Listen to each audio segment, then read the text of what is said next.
And our topic is very interesting. It's how to organize successful Web3 IRL events. We all love to attend these events, but never really, care to know what goes behind organizing these successful events.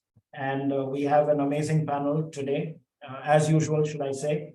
And they're going to share, their insights into what goes into hosting these events, right from planning to implementation to post events. There's a lot of follow-up, I'm sure, that happens. So yeah, we have Kenya in the room, Dubai, USA, Russell Kemmer, Barcelona, Netherlands. Wow, okay, great. So good time to get started. Let's do the introductions first. My name is Sharad Agarwal. I'm the Chief Metaverse Officer of CyberGear. It's a Web3 digital agency. I'm based in Dubai. I'm also the founder of onlywebinars.com. This is the platform on which we keep bringing you webinars every couple of weeks. And so we are back today to discuss all about Web3 events. Let's go around the room and let's start with Caroline. Your introduction, please. Hi, everybody. Nice to meet you. So my name is Caroline Johnova. I actually am very passionate about tech for good initiatives in Web3 space and essentially blockchain strategy. My journey started originally with marketing and branding background, which actually led me to sort of explore how technology could be used in these areas in a more innovative way. And I ended up in Web3 space about 3 years ago. 1 year ago, I started my own company, which is called WagMeGuide. Is essentially a platform that is designed to help event organizers to leverage Web3 tools and technology during their events. And I also co-founded Women Web3 Travels Community, which is a membership community that empowers women to achieve more together in the Web3 space and feel really comfortable in the male-dominated sector. So this is sort of what I do on daily basis. But besides that, I'm also very passionate about events. I love to attend events globally, whether that's in the Web3 space or tech space. And I think this is why I'm also on this panel today, just to share my experience from different aspects of not just organizing events, but also how can Web3 be leveraged during these events on a more technical basis. And yeah, thank you so much for having me. Yeah, thanks, Caroline. We have lots to talk about today. So let's do the introductions. I'll move on to Patrick, please. Okay, so first of all, thank you for inviting me, Sharad. It's really nice to be with all of you in here with a few colleagues from the industry. So well, I am currently leading the marketing at NFT Show Europe, which is a B2B event we held annually in Valencia, in Spain. And yeah, before that, I was running a digital agency as well, focused on mostly on designing strategies for marketing strategies for B2B events. And yeah, so I've been in this industry for 8 years now, mostly focusing on, I've been working in the robotics industry, also a little bit of artificial intelligence, and always related to technology. And now for 2 years, we've been building the NFT Show Europe, which is kind of a success. So yeah, I'm really glad to be here and to talk about it with all of you. Yeah, I want to give a shout out to Patrick because I attended the NFT Show Europe last year in Valencia. And one of the, better events, considering there are so many being held on a weekly basis. I thoroughly enjoyed my stay in Valencia, and thank you, Patrick, for that. Let's bounce to Edmund, please, for your introduction. Hey, everyone. Again, thanks for having me. I'm excited to be here today. Patrick, I was actually in Valencia last week, so it's a shame we didn't get to catch up before this chat, but next time. Yeah, I'm Edmund. I'm from the UK originally. I'm based in Amsterdam. I have a marketing background. I've worked for around 10 years in marketing, working for brands with the intention of helping them out with strategy. That's kind of evolved into the work I do today with Gen3, which is a consultancy that I have that helps brands leverage emerging technologies and really help them understand it and how to really use it in a way that builds customer value and engagement. And besides that, I also co-founded Metams, which is a emerging tech festival that took place here for the first time in Amsterdam last year. We had about just around 2,000 attendees last year in our first year, and covered obviously a lot of interesting topics like Web3, the Metaverse, and yeah, looking forward to planning this year's event again, which is taking place in November. Same location, a bit more space this time, which is exciting, and yeah, bringing in even the short year that's happened in between, bringing in the new topics as well, such as AI and creativity into the mix as well. So yeah, looking forward to seeing what this year has to bring as well. Yeah, thanks, Edmund. Before I bounce to Melanie, little backstory. I met Melanie for the first time in Dubai some 18 months back, I think. And she was the first person I met in my life in the Web3 space. And in the first 30 minutes, she convinced me that I should pivot to Web3. So Melanie, I haven't told you this, but I owe you a big one for that. And that was a game changer, because after meeting you, I came back to my office and told my Web2 staff, hey guys, you need to reinvent, relearn, reimagine, and reinvent yourselves. So here we are today. And also, I must say that the biggest Web3 event that I have attended in my life thus far has been the one hosted by Melanie in Dubai, called the Superverse. It was huge. It was at the Dubai Festival Arena. And I will let Melanie introduce herself, and then we'll talk about all the events that you guys host. So Melanie, your introduction, please. Well, I'm now really, this is really emotional, because honestly, I am so astonished what you have built in this short period of time, what kind of great community you have now brought together. And thanks so much for, yeah, just telling me this here right now. And it really makes me very proud in a way that I somehow managed to convince you. And you can be so proud of yourself that you have achieved this in this short amount of time. It's really incredible. So coming to my background, I'm coming out of 20 years media marketing and mobile tech, and 6 years now in Web3. And I'm also a founder of a protocol layer called Word of Mouth Protocol, One Protocol. And we have built, meanwhile, various platforms in the Web3 space. And one platform is a platform for lifestyle creators. So not crypto, not Web3 savvy creators. And in this journey of how can we bring this product also to adoption, I went through many ups and downs. I also had to learn that another platform that is similar to this platform in the Web3 space was faster taking off. And we decided to start with influencer houses, with creator houses in LA, where we brought all these creators together. They were living there, they were creating content, they were using our platform. And we also did Web3 and blockchain and crypto education in these houses for these creators. And these events were slowly developing over time, from 10 creators to 12 to 15 to 20 to 50 to 200 to 2,000.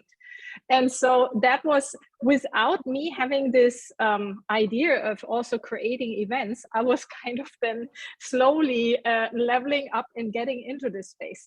And then here in Dubai, when I saw this great community rising here in the UAE, I thought I also want to contribute to this community here and to take my experience out of these creator houses, out of this crypto and creator economy events, and bring it here to the UAE. And that was actually Superverse. We decided to do an event that is more dedicated to, well, immersive experiences in the Web3 space, yeah, rather than B2B. A lot of the blockchain and Web3 events are a little bit more B2B focused. That's the nature of this early stage. A lot of the companies are seeking investors, but we decided to dedicate this already to a little bit more established players that have already a product, already something to show. And now the biggest question, how can we bring it to adoption? And that's, I think, the exciting part of Web3 events and real life events.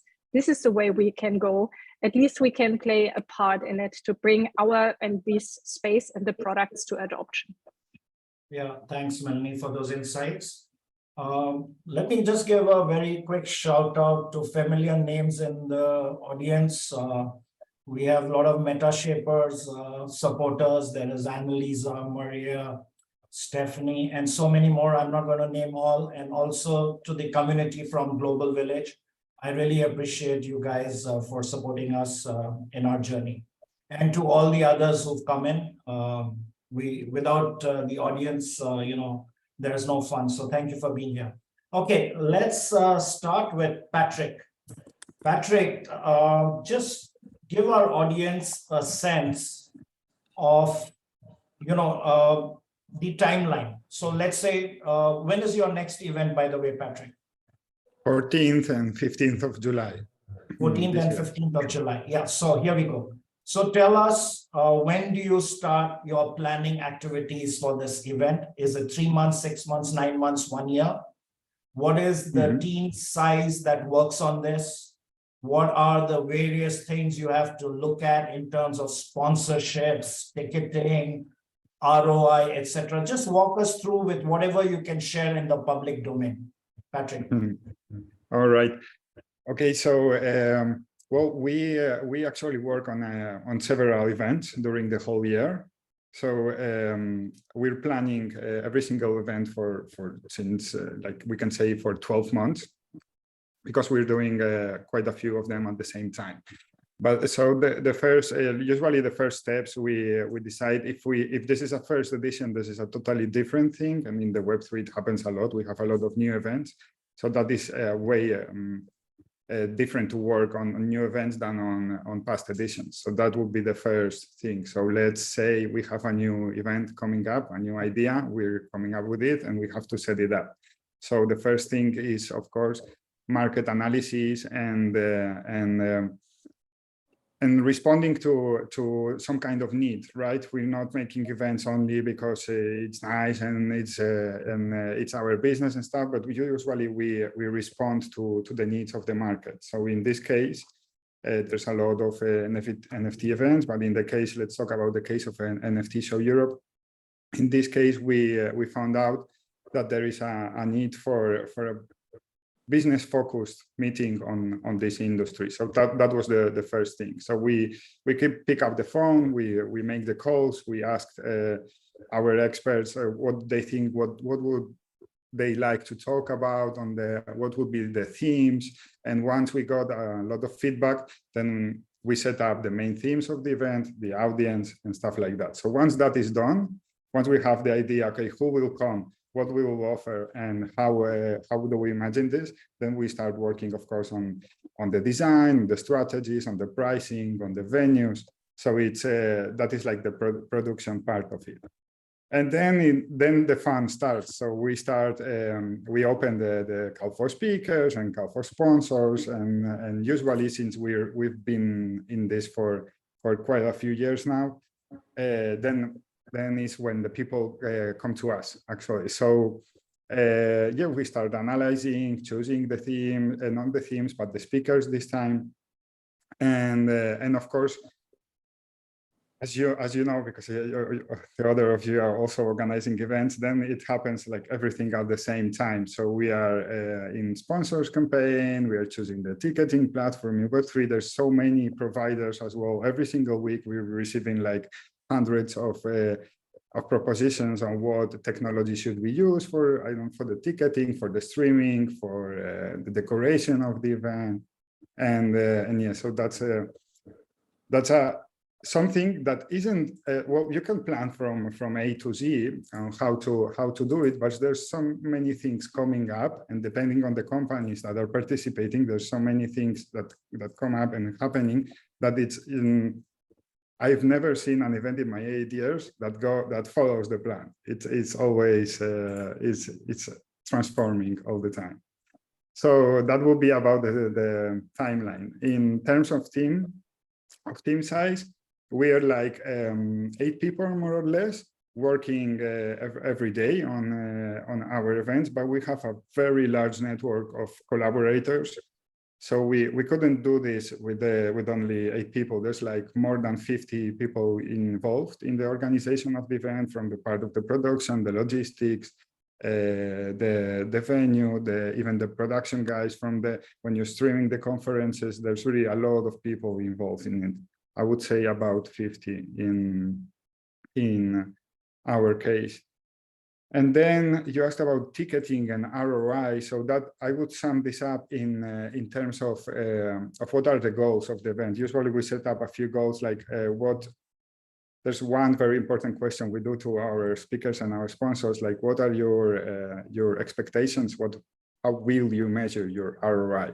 And we actually work on it on a custom way for every single sponsor and speaker and participant or VIP or investor. So we take a very personal approach, and that is something new in Web3 actually, because usually when people participate in traditional events, they get like a booth, like your logo here and there, and you just show up your product. For example, if you're in robotics, for example, you show up your robot and people come, they look at it. But in Web3, we're working with digital products most of the time, so you have nothing to show. So you have to we come up with ideas on how to make it as interesting as engaging as possible in terms of the return on investment. How do they measure it? So some people want business meetings, some just want as many video content as possible. So this is a really custom approach to every single one of the stakeholders, more or less. Yeah, thanks, Patrick. Great insights. I mean, we get a sense of what goes into planning an event in the Web3 space. Same question to you, Edmund. How is it different for you compared to Patrick? Well, there's definitely a lot of similarities. Let's start there. I had to laugh when you said the plan always changes, especially the closer you get to the event itself. Things, just it's just the nature of the game. So being flexible is definitely one of the superpowers you need to have to pull it off. But there's also definitely some differences as well. And for us, it's also different in that we're only organising our event for the second time this year. So the first time round when we organised it, we actually gave ourselves the ridiculous challenge of pulling it off in 5 months from idea to production. And I don't think that was our intention. I think it just kind of, again, there wasn't really a plan, and it kind of just it just happened that way. In year one, we just saw the need, especially in the European market, or maybe even just the Dutch market specifically, for an event that covered topics like emerging tech, like the metaverse, like Web3. There wasn't really anything happening at scale, and at least not in the way that we envisaged that as well. So the opportunity was there, and we had to act quite fast to be able to seize that opportunity. And from there on in, it was really, pulling again all those factors in, from speakers to sponsors to production to location, all together at once, and making it kind of align and sync up. And then also from your theme or your value proposition, as it were, trying to work out how does that translate into value for your audience, as well as your sponsors and your speakers, right? So for us, it was about taking a bit of a different approach with regards to, let's say, user experience. How can we build a user experience at a conference that feels intuitive, feels fun as well? Because at the end of the day, conference attendees are humans, and humans like to have fun at these things, and building an environment which facilitates that as well. And we really focused a lot of time and attention on making sure that the production it felt like that immersive, that very imposing and kind of metaverse Web3 kind of feeling. We brought that to life. So a lot of time was spent on that as well. So year one was really bringing in all those elements and trying to get it done as soon as possible. And in many ways also not thinking too long about things. And year two has been really different drastically, because we also have a lot more time. So we've just a bit more than a year to basically organize this one. And I think a lot of the time spent up front is on strategizing about, okay, what's changed this year? How has the industry evolved? What are the new themes that are coming up that, don't leave your old audience or attendees behind, but also bring in a new crowd and a new fresh kind of feeling in as well. So really thinking more strategically in that terms.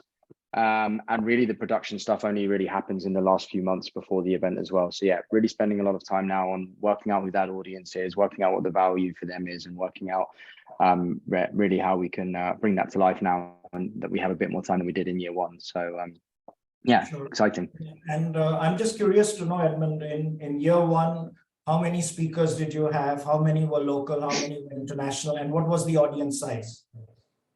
So the audience size was it was around, I think it just tipped under 2,000 people. I think when we first spoke about doing the event, we were talking about a 200-person event. So you can see the mismatch there in kind of what we thought was going to happen and where it ended up. But the speaker lineup, we had around 80 speakers, and it was it was a great mix. Actually, Caroline was there to attend and was one of our speakers as well, representing a really great initiative, as well as the company that she was working for back then. But yeah, we had great speakers really from a very diverse background. And I you know, when I say diverse, I mean from where they came from, but also a really good mix of male, female as well. I think we pretty much had a 50-50 male, female split across our speakers, which was definitely something that the attendees noticed as well. And yeah, just a real background covering everything from, you know, we had big project leaders, we had big NFT Twitter thought leaders there, but we also had brands there talking about what they were doing. And, you know, even 1 year ago, it was pretty early days. So it was a really good mix of those kind of elements that came in and really made up that event. Yeah. Great. Can I request Patrick to please share in the chat your dates of your event and your website URL, please, so our audience can participate in your event this year. Also, Edmund, if you can put your URL here. And absolutely, yeah. All panelists, please share your LinkedIn profiles. Our audience would love to connect with you. And while you are doing that, I'm going to go to Caroline. Caroline, WAGMI Guide, you are at the heart and center of all events, because I think you are building a destination guide for all events. So talk to us about when you first got this idea for building the app. What did it take to launch it? And what are the numbers in terms of demographics? What is the breakup of, let's say, Metaverse, NFT, DAOs, tokenization? And finally, where do you see this whole Web3 industry going in terms of the traction that you're getting on your app? I've asked you a lot of questions, but feel free to answer briefly each one of them. Over to you, Caroline. Absolutely. So actually, just to follow up on what Edmund was saying, I have to just give a bit of a shout out to the team behind MedAms, because till this day, it was my favorite event I ever attended in the Web3 space. And, you know, considering it was their first edition, I was extremely impressed, not only by, you know, the visual representation and the experiences they were actually created for all the attendees, you know, at the venue, which was really impressive, but also just the communication with the team. Like I spent a lot of my time just, you know, contacting and strategizing with different organizers throughout the Web3 space. And one of the things that I remember the first time I actually spoke to Edmund was regarding the representation, male and female representation of speakers that they had prepared for the event. And I was basically telling him, you know, it would be really great if you could guys make it 50-50. And if you need my help, let me try to push it through the communications for the female audience that you can essentially get more speakers. And Edmund literally just replied, let's do this. This is our goal. We need to make it 50-50. And it's extremely impressive that they really did. It doesn't really happen often, I have to say. So kudos for that. Yeah, cheers. Cheers to you, Edmund. And regarding WAGMI Guide, well, you know, actually, WAGMI Guide as an idea came around the same time that MedAms was happening. I actually traveled straight to NFT NYC right after that. And me and my co-founder, we were just running around New York City, trying to figure out where to go, which side events are where. And it was a bit of a, I would say, a chaos. So in the middle of the chaos, we said to each other, there must be a place or there must be a platform where we can actually see, you know, all the Web3 related events or the emerging tech events and all the side events too, because I think the side events play such a big role, especially, you know, in the Web3 industry, because it's so community driven. So back then we decided, okay, there is not a platform yet, we're going to build it. And we have built this, you know, in, I would say, the first beta version launched during Miami Art Basel, actually in December. And since then, we had a really big traction, specifically in the European and the US market. So that's where, you know, it really picked up fast. I guess it's also because of the target. We really aimed, you know, also with the launch events in these two main regions. And it's really, really impressive what we sort of learn throughout the journey up until this day, because the app started sort of, as a navigator, as a guide for anybody that is not yet in the industry to really figure out, okay, where is happening this event? Is there anything happening around me? Which as one of the speakers maybe I should follow to learn more information, etc. But now, since we've been working so closely with all the Web3 event organizers, we actually also saw the pain points that they are facing. And this is something we're trying to fix too by building Web3, loyalty tools for their attendees. So that comes really part of the mission and of what we're trying to create with WAGMI Guide. So it's not only one-sided process. And there was many questions you asked me. So please, can you just remind me, what was the following ones? I also wanted to know in terms of numbers, the usage of your app, how many people have already downloaded it, for example, what is the growth rate, and in which parts of the world are you getting more traction? I know you answered Europe and US, but how about Asia? Are they picking up? How about Middle East, for example? So very interesting. So since December, we have 13,000 users for the app, and that's mainly in Europe and US, like I already mentioned. And that's for the very reason, because strategically, we did not want to launch globally first, because it was really important for us to get to know the audience, to really make sure that, this is something they are looking for, and that we really get to know the community inside out in all of the regions. But actually our plan is, in the coming 6 months, is to be bridging into Middle East, but also Asia, because there is a huge potential. And funnily enough, you just reminded me this. Yesterday, I had a conversation with one of Web3 organizers for the event side in Japan, and they are really trying to build a strong community there, and very much discussing the collaboration aspects of different regions around the world, how they can bring, the strong community aspect to their events too. So I'm really, really excited about that. And I think essentially now we're grasping more what Web3 is really all about. I think last year was more of a hype fest, I would call it. But now really we can see the technology behind it, pasting its way into actual use cases that are really, I would say, have a social impact across. So great. And I'm sure you'll be considering to add some AI into your app to make it smarter than it already is. Yes, absolutely. Cool. Let's go to Melanie. Melanie, talk to me, please, a little bit about Superverse. What it took to pull that off and what are future plans. I think you're on mute, Melanie. Sorry, yes. What it took to pull it off, it took my health. I have to say it was crunched into 6 weeks of preparation. And I think that's the total craziness that we pulled this off in 6 weeks. And I literally nearly died in these 6 weeks. It was, I thought it would be too easy because I did all these previous events in creator houses and also in bigger event situations with up to 2,000 people in LA. And then I thought, oh, I'm here in Dubai, I did all of these events before, it should be easy here. But it is different, yeah. When you're in a city where everything is new, also the network was newly built, and just things work differently here also in Dubai on the ground. And so I have I have totally underestimated what it really takes, to set something up like this in a legal way, to pull, I don't know, all these different suppliers and everything, what you need to pull together. Thankfully, I have to say, I took with me our executive producer also from Los Angeles, whom we did already the previous events there.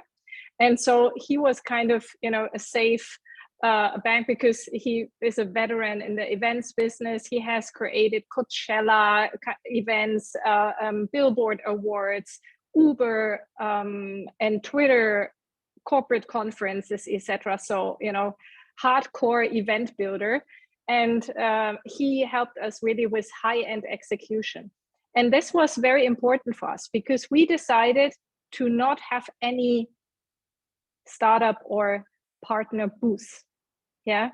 And this is, I think, the big differentiator where we are going in the direction that we are going is creating immersive experience. So yes, we had metaverses, for example, as some of the Web3 projects that partnered with us, but we had, for example, a walk-in metaverse. We had a walk-in closet where you were able to try on digital fashion. And we had also a gaming experience with Scorpion chairs. So we tried for every project and every partner to create very customized experiences. And again, and all of this in 6 weeks, so I kind of really underestimated it. What I had already, because I'm a founder in this space since 6 years, and I was myself a speaker at all sorts of conferences across the globe. So I had already a good network into the founder scene and to speakers and people that I don't know, I adore in this space and who are really trailblazers. And so we had a great speaker lineup. That wasn't the big issue in this 6 weeks. And our mix was also, besides the immersive experiences, that we had a fashion show, a real fashion show with a digital fashion show. We had avatars, we had avatar panels, and also music concert. We had invited Bia, a big music artist, also from the US, that joined us here, and influencers that were flown in, yeah, from LA, from Latin America, from Asia. And so it was a lot of logistics, you know, to bring all these people to Dubai. But thanks, you know, to these great partners, I was able to manage it. But still, I underestimated what it takes to set up something like this in a city that I was also new for. Right. Thanks, Melanie. Caroline, there's a comment for you from the audience. Yeah. Okay. So, you know, for me, I don't like to talk ROI. I like to talk ROE, return on engagement. So for me, the big deal in attending these Web3 events is the networking. So I'm not necessarily going there all the way to listen to a few people, you know, share their knowledge. Of course, that's important. But what I love the most is the networking around these events, right? Like, let's take NFT London as an example. 5 days, listen to maybe 20 people, but met 100 good people. And I'm not even talking about the after parties, right? That's another affair altogether. But I think the networking opportunities are tremendous in these events. And I want Patrick and Edmund to highlight how you factor these networking opportunities, how do you build in this component in your events, and how do you see this growing going forward? Patrick. Oh, okay. So it comes to my mind. We had a conversation a few months ago, you and I, and you mentioned behind the computer, no business is done. You said it. I totally agree, and I think that's like one of our signatures at NFT Show Europe. We, as I told you before, we really interview every single one of the stakeholders. Like, what are you looking for? What would be your best client, or how do you see your next collaborator? Or how can you scale up what do you need to scale up your business? The questions like, we're like business facilitators, even though we are event organizers. So that is something that is like an interview we do to every single one of them, and then you act a little bit as a wedding planner. So you really have to research about your audience and your sponsors and your speakers. You really have to know them and to know how to help them. So once we know that, we've studied that, and then we started planning like a wedding. Okay, this guy should meet this one, and these two on the networking VIP lunch, they should sit together. So we work it in a very personal way. So that requires also that all of our team know who is coming, and well, this is a really huge number of people working on that. So we try to make it as personal as possible in that way, and there's the whole team behind it. So that's hundreds and hundreds of people. And so it's a lot of time. It takes a lot of time. Yeah, that's a good point you made, Patrick. I think event organizers are like wedding planners. You have to know your audience really well. Only then you can help them meet their KPIs. And I remember distinctly, like in Valencia, I made maybe 10 really good business contacts. Some of them closed and some of them are for future. But I think, yeah, making those friends for life is possible in these events. So Edmund, let me come to you on the networking aspect around your event. Yeah, so I guess we kind of have a bit of a mishmash of audiences in that we have the B2B crowd, obviously. These are maybe the more consultancy type people, the brands, the C-suite kind of attendees who are trying to up their knowledge and network. And then we have more the general admission, I think, of people who are maybe within the organization, also curious, but yeah, of course, it could be open to the general public as well. But you said it, and rightly so, networking, if you're either one of those groups, you want to be able to, networking is connecting, right? It's about connecting with people. It's about, in the limited amount of time that you have at the event, finding those people, engaging in conversation with them, and then obviously, hopefully getting something out of it. So the approach we took last year was with those two ticket types. For the more B2B track, we had facilitated dinners. So we had an opening dinner where they would all come together. That'd be the first time they'd meet IRL.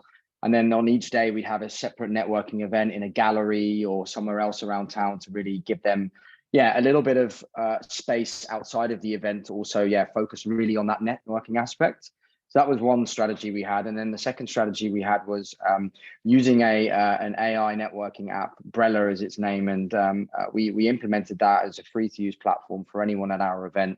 You could effectively just sign up your profile. You would input your interests, your background, all the things that you would expect from someone's profile. And prior to the event, the app would already suggest you people who you should meet with. So, hey, this person's looking for that, or hey, you're from the same industry, et cetera, et cetera. And you could start to schedule those meetings for the event itself. So what happened was, I've been to events where there's a lot of people and networking is facilitated, and you end up tapping on each other's shoulders and going, hey, who are you? But really, if you look at it critically, a lot of wasted time. You quite quickly or don't quickly, find out that someone maybe isn't the most relevant person to be speaking to, as nice as they are. But Brella took away all of that, and it just basically said, look, based on your interests, based on your background, you should speak to these people. And we had, it was a phenomenal success. We had people reporting on that to us after the event and really, mentioning how much of a difference that made. And we in the back end could see how many meetings some people had scheduled, and some people had scheduled up to 40 to 60 meetings in the 2 days that they were there. So it was good to see. So that's that's kind of how we tackled that now. Great. Caroline, you're a serial networker. I think you know almost everybody in the Web3 space. Every time I'm on LinkedIn, you are in different parts of the world. Talk to us about, one, is your app going to be operating in a way that event organizers can white label it and start using your app for their events? Is that something you're looking at? And how do you facilitate networking to happen in your app? So at the moment, we're not planning to make it white label solution, but on the other hand, we are actually currently building an enabler that will be able to connect already to existing platforms. Let's just say you're organizing an event through Stripe or through Eventbrite, we can actually just link it and hook it up as an add-on. So that's what we're really targeting, because I think what we also learned over the past few months is that every single event organizer is using different systems, and making sure that we can use these across. I think that was sort of our biggest mission to do. And in terms of networking, no. So we're not an app to facilitate networking. Like Edmund mentioned, that's more of a umbrella, a target group, I would say. And by the way, that's a great app. For us, it's more important to really leverage Web3 tech during these events. So let's just give an example. If you're not yet using NFT ticketing and you don't really have the know-how, or maybe perhaps the biggest budget to go to a company to create this for you, we actually want to enable to just create like a digital twin of a ticket that will enable you to interact with all your attendees, whether that's IRL or online. You'll be able to, for example, create different utility aspects for your attendees, collect digital merchandise, making sure that you can, for example, already group them and create a metaverse environment for them to network prior to your event, etc. So this is sort of what we're really playing around with and how that can be really leveraged for the events industry. All right, got that. Patrick, there's a question for you from Annalisa in the chat. You might want to handle that. Okay, let's go to Melanie. Melanie, you are speaking at so many events almost every week, right? So I want to ask you, as a speaker, how do you decide which event are you going to take on? And, you know, when are you ready to fly for an event? What's the ROI on these events? Because for me to go to, let's say, NFT NY, I have to fly 14 hours each way. And I'm probably on a panel just for 30 minutes. So I don't see any ROI in that kind of stuff. So I want to ask you, how do you decide where you're going to show up? I mean, I have to say that I felt, okay, things from you know, I reduced my traveling, you know, in the last 1.5 years. The heavy years for me participating at all these conferences were really in my early, you know, days of Web3 from 16 on, 17, 18, 19, till basically, you know, the start of the global health crisis, and when then everything stopped. And so then the 1 year that I had in LA was mainly creating our own events. So I was really very focused on that. And then I came here to Dubai and worked on Superverse. And since then I traveled less. I was mainly here in the region, in the UAE or in the Middle East. And I have to say now I'm getting a little bit more selective. You're right, yeah, over time. And there are a few conferences where I'm always, you know, where I'm always trying to attend, for example, the Korea Blockchain Week, just because this is such an amazing ecosystem. And really, I would say everyone, you know, the top people in the industry from all over, I mean, they're coming from all over, but especially, you know, also the Asian founders and investors, they are all going to the Korea Blockchain Week because it's such a high level of content and just, you know, networking events over the whole week that makes it very valuable to really attend and be there. And else, I mean, what is interesting is here Dubai has also evolved, you know, in the last couple of years. It's an explosion of the ecosystem here that we have seen, I would say, in the last 2 years. And where I'm also part of Crypto Oasis, which is one of the ecosystem builders here. And I know due to our last report, there was an onboarding of 1,600 companies here in the region. And this is truly impressive. I would say here the region and Dubai is really currently one of the hotspots in the Web3 space. And so that made it so much easier, you know, for me having basically the events here in front of the door. Yeah, absolutely. And I think, Caroline, you need to take a note. Dubai is the next big hotspot for Web3. So you just have to be here, can't give it a miss. And you know who to contact when you come to Dubai. All right. Yes. So one more thing I want to talk about is promoting your events. All right.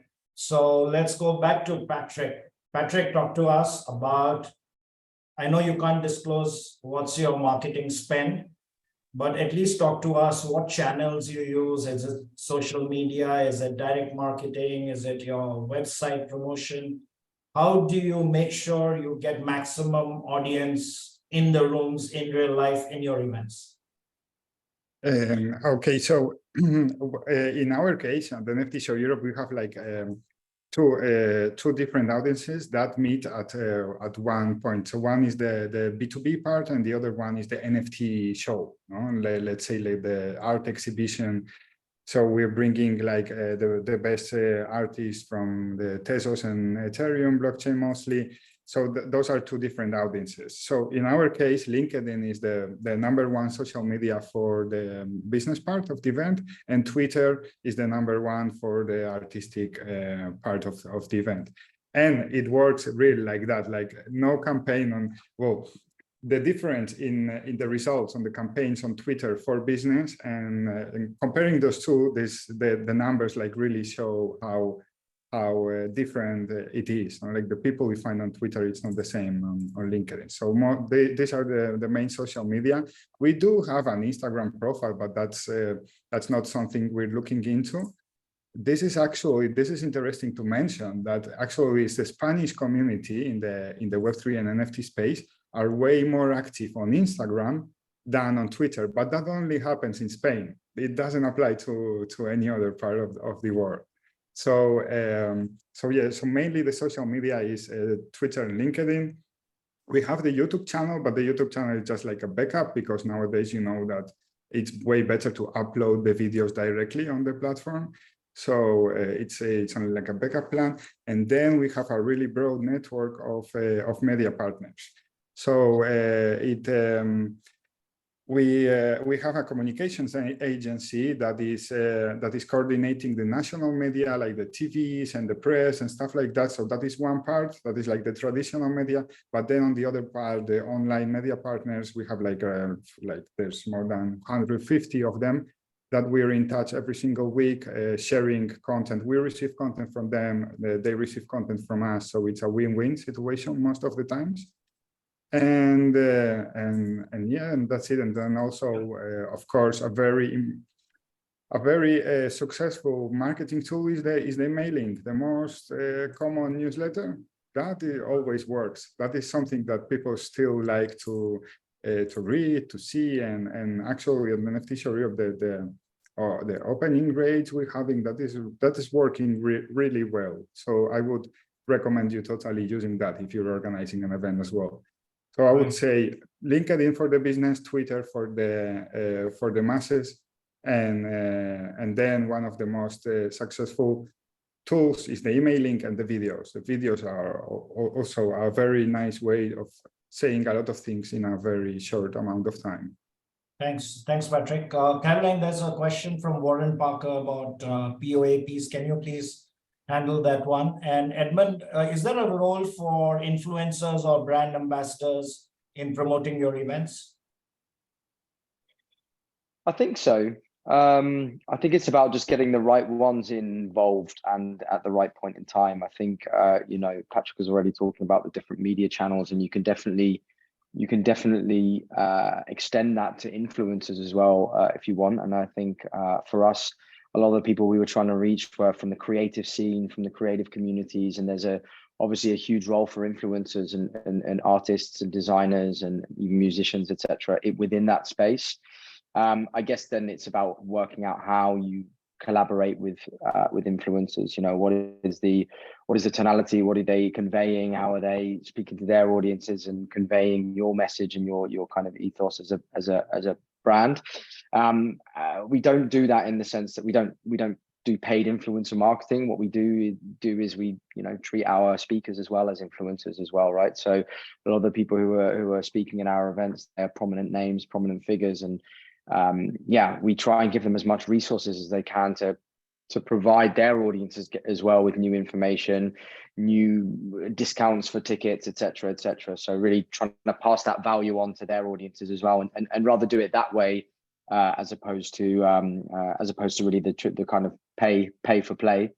And then on the brand ambassador side, so the way we did that in year one is we built, let's say, a strategic council around us of people who had varying superpowers, let's call them. So whether it was from new business or, just knowledge about the Web3 space or connections in other parts of the world that we didn't have them, we built those people to create and provide us with those insights to be able to form a more holistic view of what was happening out there. And that really helped us shape a lot of our communication strategy as well, and also work out who we needed to talk to, and also bringing in those names as well. So yeah, in that sense, there is a role for both. I think you just have to be strategic about how you go about things. All right, so now is the time for a pop quiz. I'm going to ask my panelists what's the What's the next big event you are looking forward to attending this year in the Web3 space? Let's go to Caroline. I am actually really looking forward to the NFC Summit in Lisbon. I haven't been yet, so this is definitely one I'm excited to attend. All right. Patrick, other than your show, which other event you are looking to attend? Well, I'm looking forward to NFT New York City next week's in New York. All right. Great. Edmund.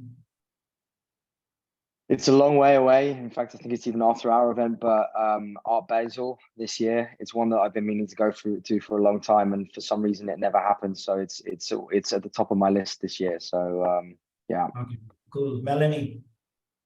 Well, for me, it's really the upcoming Korea Blockchain Week. As I already mentioned, it's for me definitely the must go event. And yeah, I mean, if are we already running out of time, or No, we because have time. actually I would like to add something, if that's okay, to the marketing approach, because that is in our case a little bit different, I assume, just because we are more Web3 confertainment format for the Web2 space. Basically, we are trying to bring creators from that are so far a little bit more in the Web2 space, not crypto or Web3 savvy creators, but really lifestyle influencers and creators and music artists and more this creative scene to our events. We had around 2,800 people at our event. And what was one of the drivers, besides also having amazing media partners, was actually that we were bringing these influencers to the event. And that was our basically also biggest investment, right? To bring everyone in from LA, from Latin America, and from Asia. And obviously we did not ask them to pay their tickets or hotels or something like this. Yeah, so that was a huge investment. But for example, we had one creator, Kimo Kasi. He is also, he's from LA, but he's very well known also here in the region. And because he has also Arab roots, and he was doing a post with his mom on TikTok, and that alone had 7 million views. And that was basically driving also a lot of interest towards our platform. But also the other influencers, everyone has overall, I think 350 million reach, that, you know, the influencers that came over to visit us and to experience these metaverses and social-fi use cases. And this is our purpose. We want to bring faster mass adoption and awareness to the Web3 space. And we believe that can be done by including Web2 creators that are not yet Web3 savvy, but that have an interest and that want to explore these new opportunities for them as a creator and as an artist and as an entrepreneur in this space. Great. We are just 4 minutes from closing time, so I'm going to give final thoughts to each one of you in 1 minute. Share anything you want to with our audience. It could be your insights in your events management life. It could be attending an event, some fun thing that happened. It could be an after party event. It's totally up to you. So whoever is ready can raise your hand first. I'll give each one of you 1 minute exactly, and then we'll close on the hour. Who wants to go first on this one? Who's ready? Okay, why don't I go first? So for me, a very interesting moment happened last week when I was speaking at a conference in Dubai, organized by a German company. It was a gated, audience of 100+ people.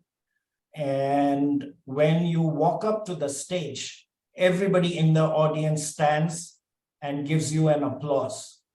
And when you finish, everybody stands up and gives you an applause. That ovation is worth a lot. And I cherish those memories. So for me, that was unique. And I was later told it's the German way of welcoming people to the stage. So I love that. And I wanted to give the organizers, Dirk Kuter, a shout out for that one. Okay, Melanie, very quickly, you want to share something in 1 minute with our audience? Yes. My latest amazing experience was my first trip to Saudi. And I was invited to speak at Web3 Delight. And it was not a huge summit. I think 200 people or something were coming there because it was also, I think, one of the first Web3 summits in the Kingdom of Saudi. And it was in Riyadh. And I have to say, this community there of founders, and also how diverse, the audience and the community was. Yeah, it was completely, 50-50, basically men and women. And just amazing, bright minds and very interesting investor scene. So I also had to learn that, Saudi is the sleeping giant, where now a lot of very interested Web3 investors are basically coming up slowly.